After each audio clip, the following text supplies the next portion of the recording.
Peace. Welcome to Supreme Talks. I am Supreme, and today I want to talk about no mind, having no mind. And I personally believe that everything is the mind, and that's another discussion for another day. However, today I want to talk about people in society having no mind. And sometimes we can get trapped in our thoughts. We can be stuck in our thoughts, not having the awareness of what's going on around us. Even though we may be present, we're not fully present because our thoughts can become distractions. And I just want to touch on today of having no mind, because this can make things easier for you, whatever situation you may be dealing with at work, school, home, and life in general. And quick story, a few weeks ago, my martial arts instructor, he wanted us to demonstrate a technique, a self-defense technique, where someone places an attack on you. You had to do 1 block, 2 strikes with a takedown. It could be any block, any strike, any type of takedown. We just had to do it immediately. As soon as he said go, somebody placed an attack on another person, and you had to do a block, 2 strikes, and a takedown. So as much practice that we've had with our curriculums or whatever belt it was, there still was a hesitation or a freeze. And I wonder in my mind afterwards, why did that happen? Why did that happen? I knew the strikes, the blocks, the takedowns of what I wanted to use. And it was just that even with myself and others, it still was a hesitation. There shouldn't have been no hesitation. So this is where he always constantly repeats, you got to flow. It has to be a flow state. And that's what some psychologists, I believe they call it, when you have no mind, it's just a flow state. You do things naturally from a constant practice. And this is something that if people want to be successful in their lives and whatever it is that they do, you have to find that flow state from constant practice, constant repetition. And that's what I got out of it days later when I thought about it. And I was just thinking to myself, like, wow, I could not, it's like I froze up. I did a block, I did 2 strikes, I did a takedown, but it wasn't fluent. It wasn't automatically, it wasn't immediately. It didn't come secondhand nature. It was just, oh, I gotta think about it. Somebody throw a punch, I do a block. Now what strikes am I gonna do? This, I'm gonna do this takedown. It should have just been a natural flow.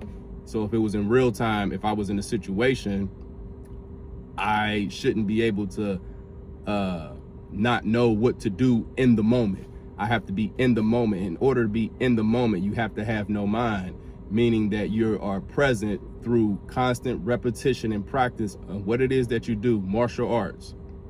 If you go to work, you have you get training, and you constantly doing the same thing over and over and over, whatever the task is. So then after you're fully trained, your supervisor, manager, whatever, they can say that, okay, you're ready to be on your own to do this because we've seen you, you've been trained, and we believe that you're capable of doing it. If not, there's consequences for not being able to perform your task or your duty.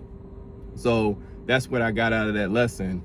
And it made me do some studying, some research online about what causes that. And I came across a word, a Japanese word, an ancient Japanese word I believe it's called mushin, and it means to have no mind. And that's being aware and present at the moment from constant repetition and practice, whatever the situation may be. And sometimes, our thoughts, they distract us, and it will take you somewhere else. Even though you are present, it could take you somewhere else off the task, and that's where the hesitation may come in.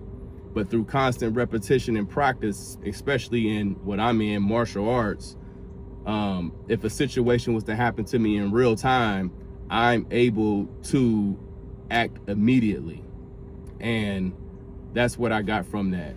So an example is driving. You know, you drive every day. You take the same route to work, to school, to the park every single day, and you do it effortlessly. That's because you've constantly done it. So therefore your mind, it automatically knows the pattern, it knows the route to go. So you don't need any, you don't have any interference. It may be a roadblock and you have to take a different route, but you still don't have any fears because you know where the destination is. You know where it's leading you to. So in martial arts, you know, somebody throws a strike, you should automatically know wherever that strike may come. It could be a wild hook punch, it could be a straight punch, it could be an uppercut, it could be a kick, it could be a grab, a choke, or whatever. You know immediately from the constant practice that we do that this is the block I'm going to do, these are the strikes I'm going to do, and this is how I'm going to take the person down. So practicing having no mind is a practice itself. I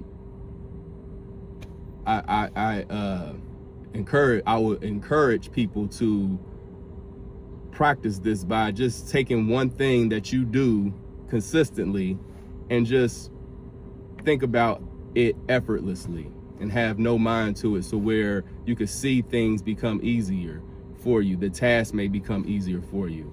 And yeah, that's what I want to share with people, is having no mind. Sometimes our thoughts, they really distract us from the present moment. And from that distraction, it could take you elsewhere. And that could be a hindrance for you in any situation. And I'm just gonna leave with that. You know, like, comment, share, make sure you subscribe to the channel.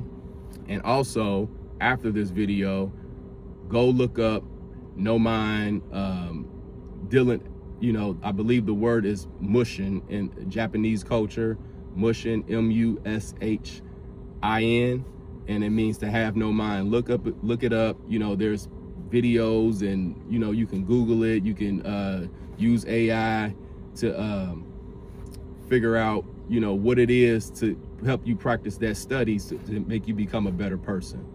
Peace.